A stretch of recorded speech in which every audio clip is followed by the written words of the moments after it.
Puji dan syukur kita panjatkan kepada Tuhan Yang Maha Esa. Atas berkat dan karunia-Nya kita akan melaksanakan acara penyuluhan kesehatan reproduksi pada remaja wanita yang bertemakan tentang keputihan. Pertama-tama yang saya hormati Ibu Maria selaku dosen mata kuliah dan teman-teman yang berbahagia. Pada hari ini, hari Jumat tanggal 17 September 2021, kita akan menyaksikan penyuluhan tentang reproduksi remaja wanita yang bertemakan tentang keputihan, yang akan disampaikan oleh pembawa materi kita. Perkenalkan, nama saya Esther Rahel selaku moderator dari penyuluhan pada hari ini. Di sini saya akan membacakan susunan acara. Yang pertama ada pembukaan, yang kedua ada pembacaan materi, dan yang ketiga sesi tanya jawab. Dan yang terakhir adalah penutup. Baik, untuk mengefektifkan waktu, saya persilakan kepada pembaca materi. Halo adik-adik semua, perkenalkan, nama kakak Esther Rahel Purnama Pardosi. Di sini kakak akan melakukan pengkajian kesehatan reproduksi pada remaja wanita yang bertemakan tentang keputihan. Nah, pasti adik-adik semua sudah pernah mengalami yang namanya keputihan kan? Terkhusus pada remaja wanita. Baiklah, topik yang akan kita bahas yaitu yang pertama, apa sih keputihan itu? Yang kedua, apa saja jenis-jenis keputihan? Dan yang ketiga, apa aja penyebab terjadinya keputihan? Yang keempat, tanda dan gejala pada keputihan. Yang kelima, bagaimana cara mencegah keputihan? Baik, topik yang pertama akan saya jelaskan. Apa sih keputihan itu? Jadi, keputihan itu adalah kondisi di mana lendir atau cairan keluar dari vagina. Keputihan merupakan cara alami tubuh untuk menjaga kebersihan dan kelembapan organ kewanitaannya. Ketika seseorang mengalami keputihan, cairan yang diproduksi kelenjar vagina dan leher rahim akan keluar membawa sel mati dan bakteri, sehingga vagina tetap terlindungi dari infeksi. Nah, topik yang kedua, apa saja sih jenis-jenis keputihan itu?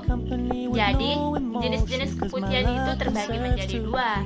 Yang pertama, bersifat fisiologis atau keputihan normal. Yang kedua, bersifat patologis atau keputihan abnormal. Dan topik yang ketiga, apa aja sih penyebab terjadinya keputihan? Jadi, keputihan normal itu biasanya terjadi akibat adanya perubahan hormon yang dialami oleh seorang wanita, seperti siklus haid. Nah, selain perubahan hormon, keputihan juga terjadi saat wanita mendapatkan hasrat seksual dan ketika stres. Dan yang kedua, wanita yang mengalami keputihan abnormal. Ini lebih disebabkan karena adanya infeksi dari jamur, bakteri, ataupun parasit.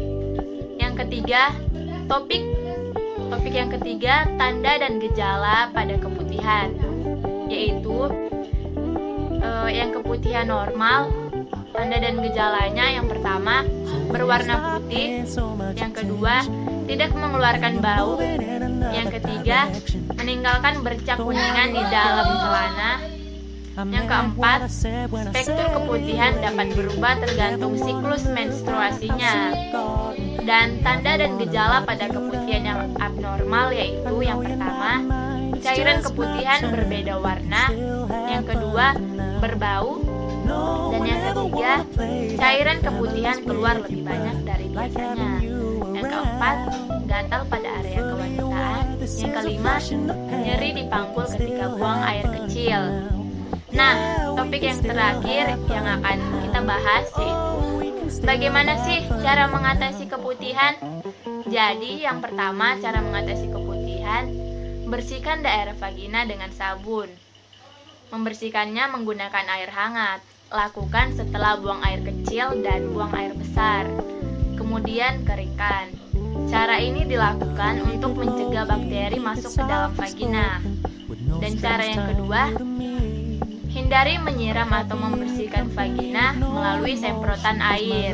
Cara ini beresiko menghilangkan bakteri yang melindungi vagina dari infeksi.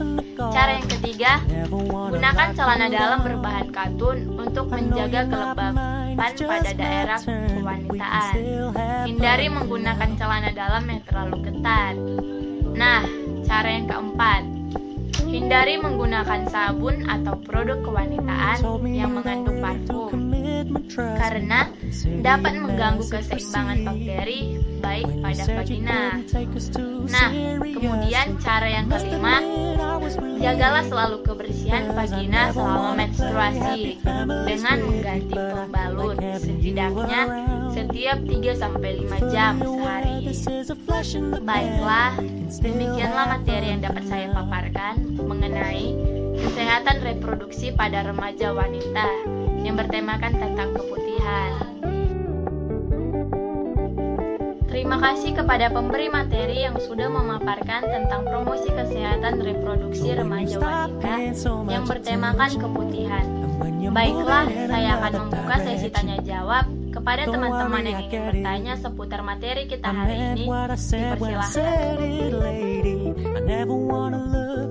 Saya ingin bertanya atas nama sendirinya. Pertanyaan saya, apakah keputihan dapat menular melalui seseorang? Terima kasih, Kak. Baik, akan saya jawab. Jadi keputihan itu dapat menular jika kita melakukan hubungan seks terhadap lawan jenis. Dan keputihan juga dapat menular jika menggunakan celana dalam secara bergantian. Apalagi jika celana dalam tersebut tidak dicuci dengan bersih, sehingga dapat meningkatkan risiko tertular. Baiklah, demikian pengkajian promosi kesehatan pada remaja wanita yang bertemakan keputihan.